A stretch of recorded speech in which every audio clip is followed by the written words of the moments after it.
I'm back with another case study. This couple has $4.5 million in assets. That is excluding their home and a few other things. So they're in a good spot. I mean, they have significant assets, but they're wondering, can I improve? What am I missing? And that's what I'm going to show you today. Now, if you want to be in one of these future case studies, check this out. So this is in the community, which if you're unaware, I'll explain in a second. This is where I will post and I'll say, here's a full case study. This could be one of you. So I released this one, a few days ago as of this recording. You have 2.3 million. How much can you spend? Now, this is where a lot of you were like, yes, I want a case study done on me. I cannot promise I will get to every single one of you, but I'm going to be doing this for a very long time. So it might take me a year or years to get to you, hopefully not that long, but I want to make different case studies. And what's so amazing as to why I love my job and getting to do this is we'll do a case study on someone who has $2 million and their plan and recommendations will be so different from someone with $2 million. And you're like, really? Yeah, one person wants to retire way earlier. One person has big legacy goals. One person has no children. One person has rental properties. One person, doesn't know if they're going to live past 80, whatever it is. So this is what makes this planning exciting. Everything is a little different. I hope you enjoy learning along the way. So this community that I just mentioned, this is free. Any of you guys can join right now and you get to speak to other people like you. There are over 1,000 people in here who are speaking about, here's what I wish I did when it came to my retirement. Here's what I'm so glad I did, whatever it may be. And of course, I'm in here communicating as well. So this is an option if you want. Just when you're in the community, search full case study and this thread will come up. The next thing we're going to go over is exactly who we're talking about today. So here we go. This here is the couple. They say, I'm 58 and my wife 57. We're semi-retired, realtors and contractor. We have multiple forms of savings, 401k, Roth, brokerage account, superhero, bank accounts, annuity, multiple hybrid life insurance policies. We both have long-term health care, rental properties, startup seed money. Social Security will start at 63 for both of us. I do not like that, already reading that. But total value of assets, not including our home, $4.5 million. Would love to do a case study as we would like to be fully retired. Okay, so my first thing here is I look at a few things. The first thing that I'm thinking is, okay, do they have any children? They didn't mention it, so I'm assuming no. And they have significant assets. So on a gut check, I don't know why this couple's working at all, unless they love what they do. But I don't get that sense because they want to be fully retired. And the reason I say this, once again, I haven't gone through any of this, but let's assume of their 4 million, which we're going to start hopping into right now. Now, so I don't get in trouble by my compliance team, I need to bring up the disclosures always, okay? So this here is all of the important disclosure. The example today shows probability of success. It is a real case study. Past returns or assumptions in the plan. This might not apply to your situation and is not necessarily representative of the experience of other clients. We are a registered investment advisor with the SEC. Just please know all of this stuff. It has not provided any compensation. I did not speak to this person that I'm doing a case study on right now. All the important stuff here. Compliance, don't get angry. Okay, now, I just joke with them, and hopefully they watch these videos because they tell me they laugh when they see me do my disclaimers. I do them a little different every time. Got to keep it exciting for them. So, if you don't already know, my name is Taublieb. I'm a certified financial planner. I am the host of the Early Retirement Podcast, and I'm the Chief Growth Officer here at Root. So, here's the couple. 2.2 million is investments. I mean, their net worth's about 6 million. This is a real couple. I just changed their names. This is them putting all their information in for me. So if you want a case study, you need to do this if you want me to do it. To do that, in the software, you go here. This is all in the description. You can go log in, build your own plan, and then tell me you want a case study, but I need your stuff in here, like this couple, so I can do this. So I can see they have 2.2 million in investments. Okay, right off the bat, they have a lot of different investments. So the first thing I would encourage them to look at, I'm going to do this in a few different ways today, so stick with me here, guys, because what I'm doing is I'm thinking, okay, what is something this person should resonate? Because I don't get to talk to this person, but I want to be helpful. So there was a video we put out on our Root Financial YouTube page that says, here we go, how many investment firms should I split my money between? And we talk about, should it be Vanguard or Schwab or both and why? So I would encourage this person to go watch that, because you can see here's someone that has Vanguard, Fidelity, Merrill, MetLife. What happens is you have so many different accounts, it's hard to keep track of everything. So I would encourage simplifying. Now, it's just paperwork. It's not fun to do. I don't blame them. There's things I should have done that I haven't got to. So Just want to give them the pro advice. So I'm seeing a lot of different things. I also see that he has not linked in his accounts. You can see it says manual here. So I don't see how it's invested. Now he's just collecting, he's picking here, 60-40. I don't really know. So I would encourage someone, if this is you, to, if you want real confidence, go in, put the exact holdings. So go enter them. He told me that he has a cost basis of 230 and it's worth 330. Great. So it's gone up in value, but you can link in your accounts if you want. If you're worried for security or anything like that, then you can go put it in manual. I have people do both.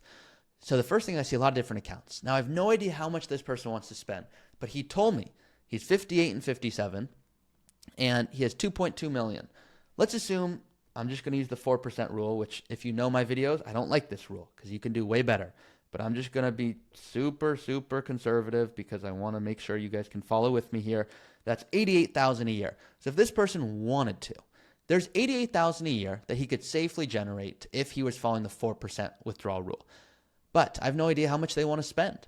So $88,000, let's assume he's following the good withdrawal rules I talk about. You can do between 5.2 to 5.6%. If you've not seen those videos where I talk about withdrawal strategy specifically, I think this is the most important video, which is why it's the one I leave on the channel here. You can see this is what I think many of you guys should be watching, is how do I think about withdrawing income? It's one thing to make money. It's another thing to have to withdraw it. And there's a strategy to minimize your taxes to do so, which this couple can do because they have a ton of different accounts. So this is what I would do if I'm this person. I'd link in, have everything dialed in, but I'm going to give this person some direct guidance right off the bat before we get to how much they want to spend. I know I'm talking fast here, guys. Okay, so I get excited. You can pause. You can make this slower on YouTube. My voice will sound really funny like this, but you can do whatever you want. So I'm looking at this, and the first thing I always will check is like a Roth IRA to see like, hey, are there any basic mistakes? Now, Mike, Deb, don't get mad at me. I promise I'm a nice guy. I'm just very transparent, so don't take any of this as any offense, okay? I will joke that I'm the meanest advisor, but I'm not mean, okay? My dad used to say he's the meanest dad there is because I'd be like, why can't I play with my friends? He'd be like, because I'm the meanest dad. You don't get to. Life's not fair. So I'm like, hey, I want you to never run out of money, and I want you to also not be mad at me, guys, if you're continuing to work and you don't need to. Like, I will be both of those people, okay? So Mike, first thing, I see a Roth IRA here, 100,000. You have bonds in the Roth IRA. That's like a no-no, okay? You can see 70% of what you have is equities, 30%, that's fixed income or cash. No, no, no. The Roth is the best account you've got. We want that growing like crazy. Let's look at, for example, this traditional IRA, 100% equities. Okay, that's good. It's just, it's in the wrong account. I'd want your Roth IRA, 100% equities. So it looks like we've got some asset location issues going on here. That you can see if you're Mike or Deb and you want to go in here and you click asset allocation. Ignore this because this is not available. But this here, we can look at any account. This is cool. Like, let me look at the Vanguard account. Okay, it's all equities. Well, that's probably a brokerage account. We probably don't want that to be all equities. Fidelity here. All equities again. Wrong again. Roth IRA. Roth IRA. Bonds. You don't want bonds in your Roth IRA. Traditional IRA. Okay, that's all growth. We probably want that in the Roth, not in the traditional. So that's a common mistake that people make. So that's just easy stuff you can shift. No tax implications. I would do it like right now. But anyway, I'm getting too excited. I'm already 10 minutes in. Okay, so this is telling me this person's in a good spot. They have significant assets. They have a loan. Okay, so they still have a mortgage. So they have a primary home. They have an investment property. What I would encourage this couple to do, if they've not done it already, let me pull this up here. This is inside of the academy as well. I have my rental property analysis sheet. So if they love having a rental property because it's fun and they want to manage it, great. But let's assume I tell this couple they can go retire. Well, now they might have a new job in retirement, being landlords. So this is a sheet we built. If you want to go put in everything about the property, what you buy it for, what's it worth, what's the cap rate, how good is this property? For simple math here, let's assume that they have a 1.6 million investment property. Okay, let's assume it brings in, I'm just going to say, keep it simple. Let's say 50,000 a year.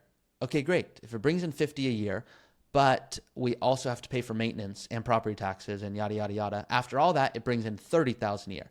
Is it going to be worth keeping that, or is it going to be worth selling it and then instead investing it in like a brokerage account where you could do whatever you want. And now you don't have to worry about also having a new job as a landlord in retirement. Now, let's assume the property is awesome and it beats the analysis of, let's say, the S&P 500. Because what I'm always doing for my clients is going, look, if you have real estate or anything and it's done really well, awesome. If it's beating 10%, which is the S&P 500 average, then like we should keep owning it if it's no hassle. Also, there's tax benefits. But if you're like, no, I think it's like a yielding 5% return, I'm like, well, you could do better than that, and it's involving no work at all. The question becomes, when do you sell it because of tax implications? Moving on here, insurance. I don't know why they have life insurance, to be honest. They don't have children. If one of them passes away, the other is going to be okay. So if I'm them, like these whole life policies, I do not like whole life policies. They get sold often because it's like, hey, you have term life, now you could convert it to whole life. And it's just, I used to work at a company where they would do things like that, not beating that company up. But my point here, I don't like this. Like these are assets that could be growing way more for them. And the risk here is that they don't grow like they should. And it's not like this couple won't be okay. If Mike and Deb do not say what I'm saying right now, they're going to be okay. I'm not worried about that. I'm worried about them looking back going, look, we work really hard to accumulate these dollars and they're not working as hard as they should. I like the long-term care, and sometimes those are tied to these whole life policies, which is how they get sold. But I don't love these whole life policies. Like what they're doing is they're not growing nearly as much, but they come with guarantees. So for example, hey, we're going to guarantee 4 or 5% growth versus, which can sound good when in the reality, by you not taking advantage of those years where the market does really well, you end up coming out behind, and there's a lot of fees involved in these, which I do not like. So not a fan of these. Now, what I would not do is go sell them tomorrow, which Mike, Deb, don't do that. I'm saying do a proper analysis on these products to determine when and if you should sell them. When is the big key, because you don't want to get rid of something, have a surrender charge at the wrong time when you're doing a conversion and make things complicated. Other than this, I see you've got some notes receivable, some cash, annuities. I am not an annuity guy. Now, some of you are like, all annuities are different. I know. Still don't like most of them. 99% of the time, I will beat up an annuity, or I will say, look, if you are just sleeping better at night because you have an annuity, I don't blame you. You're a human. It feels good. It's like we're going to have guaranteed income. It feels kind of like Social Security. The difference here is these annuity fees can be crazy, and I am not fans of them. We have lots of videos going over that. These are the surrenders if they were for long-term care. They've got some gold, HSA account. By the way, Mike, I would move the HSA account to this investment, and you can add it. Go investment like this, and then go to HSA here. I would do that because the health savings account, it's an important account, and it's triple tax-free. So I'd rather you do that than put it in the other here. It doesn't seem like 15 is a big deal, but it's a big deal as it grows. It changes the plan. So they have $50K in cash in addition to another 200. Seems like too much cash. I would make more of this grow for you. And it seems like we've got asset location backwards. This brokerage accounts here, Merrill, Vanguard, Fidelity, I'd have one, and I would not do it in the way they're doing it right now. So once again, just my transparent thoughts. I did mention something to you guys early on, if you remember. He said Social Security will start at 63 for both of us. I know it's blurry, so I apologize here. It says Social Security will start at 63. I do not like that. That is them saying it's going to begin at 63. Now, the way I do not believe in looking at Social Security or really anything like this, because life can change. Here's the big risk, right? Annuity gets turned on, so now income's coming from the annuity. They have RMDs, those are called required minimum distributions. Those come from your pre-tax 401k. They have rental property, that's bringing in income. And if they turn on Social Security, if they turn on Social Security, that's going to increase their income. And they're probably thinking that's good. That's less pressure on my portfolio, which means my accounts can keep growing. I'm saying Social Security is going to interrupt your tax strategy. If Social Security starts at 63 for both of you, and that's another $50,000 a year that comes in, well, think about it. If Social Security, let's assume just income-wise, I'll actually show it to you to make it easier because I'm a visual guy. If I go to retirement, and we're going to touch back on a lot of this, guys, so don't worry. But if I go to retirement here and I go to, by the way, I don't like when a plan is 100%. That means you're in too good of a spot. So this couple's going to be fine, but I would argue there's just so much they're leaving on the table. Let's look at this, okay? So we're going to fast forward to 2041. There'll be 75 and 54. 75 and 74. I said 54. Ready for this? So $60,000, that's coming in the door. What's that? Let's click on it. Well, they're not working at 75, but they have Social Security. So $60,000 is coming in. Click back here. Planned distributions. What are those? Those are required distributions. Let's use 2042. So they're going to have $62,000 a year coming in from Social Security. $168,000, that's a required distribution from their pre-tax 401k/IRA, which is why I don't want that growing like crazy. I want that growing like crazy in your Roth IRA instead, because these distributions will be huge. And other inflows, $282,000. What the heck is that? Well, the rental income. They have significant rental income they're talking about right here. They might sell other assets.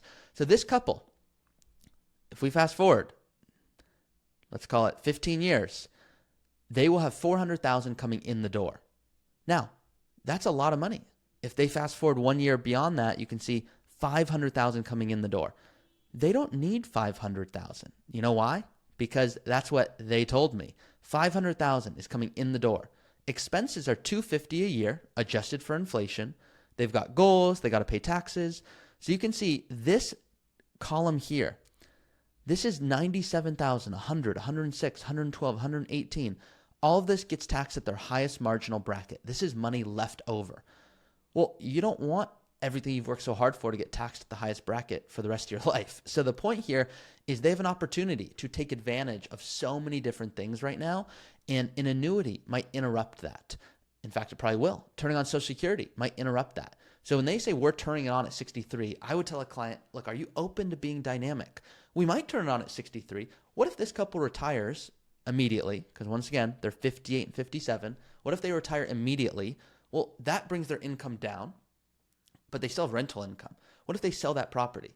Okay, now their income's theoretically zero, but also they have, rental income would be gone. They have the annuity. Social Security could be gone. Gone meaning not turned on yet. Their income theoretically could be zero. Those are the years they should consider doing what's called Roth conversions or tax gain harvesting. And that's to take advantage of realizing a lot of these gains at 0%. I have a video on that in more detail if you want to look it up. If you're like, I want to pay taxes at 0%, like who doesn't? You can see if you search pay zero capital gains with this strategy. This is how you can do it. So just search, I just search YouTube tax gain harvesting 0%. It'll come up right here. So they should consider that or Roth conversions, which I have a lot of videos on. And they should determine what's going to give us the most bang for our buck. So this couple should be working with an advisor. There's a level of complexity. But let's go deeper here. So 58, 57, no kids, goals. Okay, so they said maybe Michael works till 60, Debbie 59. They want to spend $8,000 a month, healthcare at $6,000. They're just planning on something because that's the default. Long-term care default. They want to redo their kitchen. They want to help out maybe a child or friend with a wedding. They want to take vacations, new cars every 10 years. Here's what this couple I would do if they were my client. The first thing I would show them is I'd show them this right here. This was from another advisor, not me. And it says the following. My clients with 100% probability of reaching their goals are usually miserable. They're generally working so hard and saving, but not much else. And you're thinking, isn't 100% good? Isn't that what we're supposed to do? No, that's clients that are living like college students or just sacrificing too much today. Now, I don't agree with this person. He says his firm, and he's a really smart advisor, he targets a 60 to 70% probability of success. But his clients, it don't sound like, are consistently retiring early. So I'm not relying on that. But the point of the story here is this 100% probability of success they have today, this is too high. Like, I would be mad at my client because I'm like, you're going to have too much money and they're wondering if you can retire early. I would, if I'm this couple, let's assume, Michael, you're done right now. Let's assume, Deb, you're done right now. How does that change the plan? Okay, yeah, there's going to be fewer dollars. I can already tell you that right now. But it doesn't change the plan. They have $2 million in liquid assets, and they're on track for $4.7 million, and they have no legacy goals. So, hey guys, do you want to pass away with $4 million, $5 million? Maybe they do. What if they were to, spend more? Not $8,000 a month, but $10,000 a month. and buy new cars, but they're just a little nicer. Take some more vacations. I'm doubling some big expenses here. Right now, you can see if I were to turn all of those on, yeah, there's going to be fewer dollars, 1.7 fewer. But they could stop working today and they'd have $3 million. And you can see here at the end. Okay, well, like they're in a really good spot. Now, are there a gazillion things I want to change? Yes, but they're in a good spot. You can see they're including in here their AUM fees, meaning what they're paying to an advisor, 0.75%. That's important to know. You want to pay an advisor if they're adding value, but not if they're not adding value, which is the obvious question. So most people are working with us, not for the traditional advising, which is rebalancing and investing, but this other stuff, tax strategy, purpose, insurance, estate planning, withdrawal strategy. That's the big difference. So going back to this person's plan, like I would ask them to dream big. Do they want to spend more? Do they want to stop working? If they were, and they should consider like, hey, what if we were to, I'm just going to give you a hypothetical here. I'm not saying they have to do this, but I want you to look at their plan here now. So it shows they're on track for $3 million at the end. They stop working today and they're spending more. What if they were to sell the investment property? Not saying they should do that, but you can see here, I haven't looked into it in detail, but they bought it for $535,000. It's worth 1.6. They've got property taxes, insurance, maintenance. And they're saying, what if we sell it at the end of the plan? Okay, but what if we also sold it in 2026? And I'm going to shift this back so that I don't mess up their plan if that was their goal. But what if we did sell that earlier? Not saying they have to do that, okay, but just a hypothetical. The software is going to go, oh my gosh, now they're not in a good spot. And do you know why? Because they were planning on so much rental income that was coming from that property. So here's a good example of maybe their property's awesome. And how can I tell? Well, I can go to profile and I can go to income and I can look, okay, where's this property income coming from? Well, they have self-employment income. That's them working today. I can see under their savings today, how much they're saving at their current job. I can go to their goals. But for them, and everyone inputs it differently, if we click on this investment property, you can see it's bringing in $15,000 a month in rental income. That's $180,000 a year. That's significant. And they even put some basic increases in vacancy rates. So this is a great property. This is something I might go, hey guys, maybe we don't sell this because it's doing so well. If we were to take that 1.6 million and walk away with that, how much could that generate for us? Well, if I'm taking just a standard withdrawal rate and I'm taking that on that property, that's about $80,000 a year. If I'm taking a 5% withdrawal rate, that's significant, but they're bringing in $180,000. So like, this is a great property. This is something that really I might encourage them to continue managing throughout retirement. Now, I'd want them to just know the numbers. So I'd want them to go through here and put in, hey, get a real sense of, hey, what is the quality of a property? Here's an example of someone who has what's called a cap rate of 14%. That's good. That's better than the S&P 500. So there's a good reason to own that property. This is what real planning looks like. For them, I'd want to go deeper on the tax side. What opportunity exists for them from a tax strategy perspective? Right now, what you can see is that there's going to be these big RMDs in the future. They're going to be in a really high tax bracket. So maybe it makes sense to do some of these Roth conversions. Maybe it's going to add more value. You can see here, it can add lots of value, but it might add even more value if they were to stop working immediately because their income's even lower. This is a big deal. The way that you plan for this is you run different tax projections for different years. So you kind of plan out into the future to understand how this is going to change throughout retirement. From an insurance perspective, you'd want to analyze everything in great detail, and that's every single policy. So what we can see right here, what's the protection that they need? They don't need anything. Like if something happened to either one, they'd be okay. So all these different insurance policies they have, I'd argue are largely unnecessary. Now, have they gone through it in a way to understand, hey, what would be the income if Michael passed away? What would be the assets involved if Michael, like, would they be okay? Would there be any shortage? That's what you want to know. But if there's no shortage and you can go through and understand in real detail, okay, what should we do from a long-term care perspective? You can go through this level of analysis and go, okay, do they need coverage? How much coverage do they have? Is it sufficient? What type of coverage? This is the level of detail we'd want to go through if they were clients of ours. And then what ultimately, like, are they dreaming? What are their big goals here? because they're going to be okay. I think they know that, and they should know that if they don't.